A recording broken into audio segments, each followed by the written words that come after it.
ملک میں معطل ہونے والا انتخابی عملے کی تربیت کا عمل دوبارہ شروع۔ لاہور ہائی کورٹ نے پاکستان تحریک انصاف کی درخواست پر الیکشن کمیشن کا انتخابات میں آر اوز اور ڈی آر اوز کی خدمات حاصل کرنے کا نوٹیفیکیشن کالعدم قرار دے دیا تھا، جس کے بعد ملک بھر میں انتخابی عملے کی تربیت کا عمل رک گیا تھا اور عام انتخابات کے مزید التوا کی چہمگوئیاں شروع ہو گئی تھی۔ 2 روز قبل اس معاملے پر چیف الیکشن کمشنر سکندر سلطان راجہ نے چیف جسٹس پاکستان جسٹس قاضی فائز عیسیٰ سے سپریم کورٹ میں ملاقات کی، جس کے دوران انہوں نے لاہور ہائی کورٹ کے فیصلے کے بعد پیدا ہونے والی صورتحال اور الیکشن کی تیاریوں کے حوالے سے بریفنگ دی۔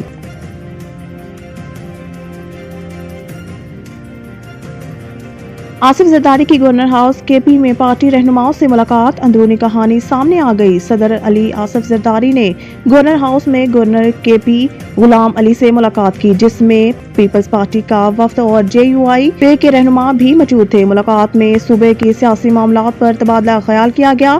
ذرائع کے مطابق ملاقات میں سابق صدر نے پارٹی رہنما کو PTI سے انتخابات میں اتحاد نہ کرنے کی ہدایات کرتے ہوئے واضح کیا کہ دیگر جماعتوں سے اتحاد کا فیصلہ صوبائی قیادت کرے گی۔ ذرائع کا بتانا ہے کہ آصف علی زرداری اور پیپلز پارٹی کے رہنماؤں کے درمیان ہونے والی ملاقات میں انتخابات کے لیے ٹکٹوں کی تقسیم سے متعلق بات بھی ہوئی۔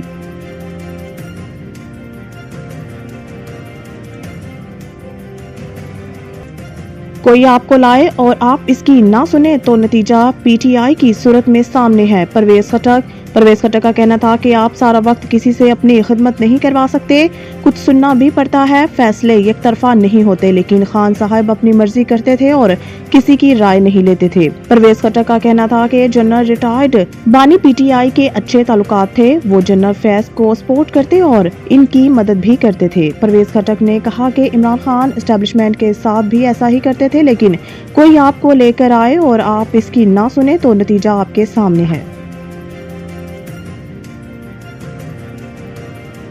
لطیف کھوسہ نے پیپلز پارٹی سے رائے جدا کر لی، تحریک انصاف میں شامل۔ سردار لطیف کھوسہ نے لاہور میں پاکستان تحریک انصاف میں شمولیت کا اعلان کرتے ہوئے کہا کہ بانی PTI کی خواہش پر تحریک انصاف میں شمولیت اختیار کر رہا ہوں، صرف ملک اور جمہوریت کے مفاد میں یہ فیصلہ کیا ہے۔ سردار لطیف کھوسہ کا کہنا تھا کہ سچ کی آواز شدت سے بلند کرنے کے لیے PTI میں شمولیت کا فیصلہ کیا۔ ان کا کہنا تھا کہ پاکستان کے لیے محبت، امن اور بھائی چارے کے سفر کے آغاز کی دعوت دیتا ہوں۔ پاکستان کے عوام ہی کو مقتدر کرنا آئین کی منتہا ہے۔ امید ہے نفرتوں کی سیاست ختم ہوگی۔